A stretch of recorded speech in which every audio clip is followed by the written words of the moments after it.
ina bukata aure garin gato amma gashi na zamo bako ne. Amma duk da na zamo bako ne a nan garin kuma sai na yi cintuwar soyayya. Nai da can masoyiya mai kyawo domin kyanki ya wuce zinare. Kai dai da ka taka daina zuga ne domin ni baka gaban soyayya. Balle gashi ka zama bako ne, wankan da ka yi kamar 'yan ƙauye. Na so duk da na zamo bako ne ki dan aminta in baki na horon soyayya.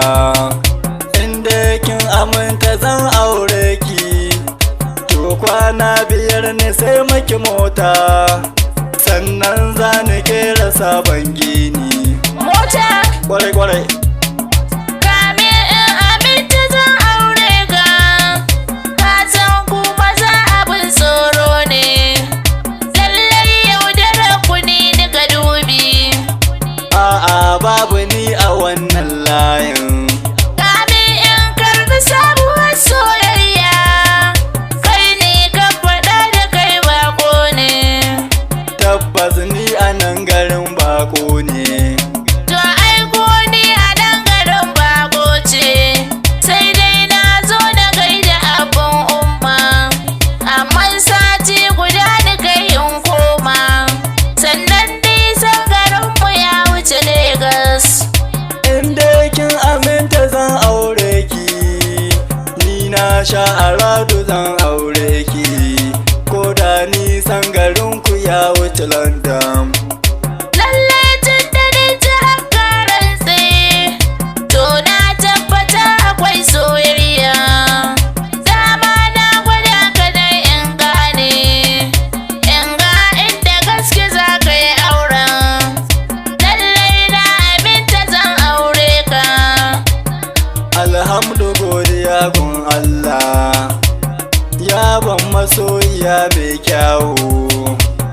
To da ka take ban sunanki har garin ku, sannan ki bani nan ba ta waya, domin so ni kai ki kai ni garin ku, domin na zo na turo manyan zancen a zo a ɗauro auren. To yanzu ka ji sunan Zainab, sannan sunan garinmu mai daɗi ne. Ni 'yan Zamfara nake ba shakka. Zamfara la haula bani son zancen nan, domin aure da ni da ke na fasa. Don hanya ne ka bar zancen nan, domin aure da ni da kai za a yi shi. Ni kam wallahi ban barin zancen nan, domin ni kin ga yanzu ban ƙaunaki. Ko kana so ko ka ki zana isko abba. Ni don Allah hankuli ni ka baki. Ni kan bani hankulin ƙaunar ka, don aure na da ni da kai za a yi shi. La haula bani son zancen nan, ni kam sai dai ni kasa wallahi. Duk inda ka yi sai na bi ka, domin wallaban barin ƙaunar ka. Da'ira, to dakata ni baki bayani.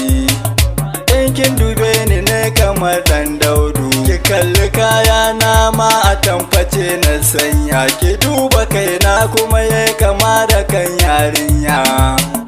To ba ma kama bace ni shine wajen yawan tambelan ga har ciki na samu. Idan da dadi ba zai barin ki aure na ba. Mu je ka Zamfara, dadin mu ba ruwan shi da wannan. Ya riga ya ce ban miji na zo in hidda. Na gane ka ina so mu je a dauro auren. Ke wallahi ban zuwa ni na ce, ban zuwa Zamfara ni ina da tsoron eke. Duka hanyoyi na ta ai ana kidnapping. Ko kana so ko ka ki sai fa ka aure ne. Ku tara kashi na biyu.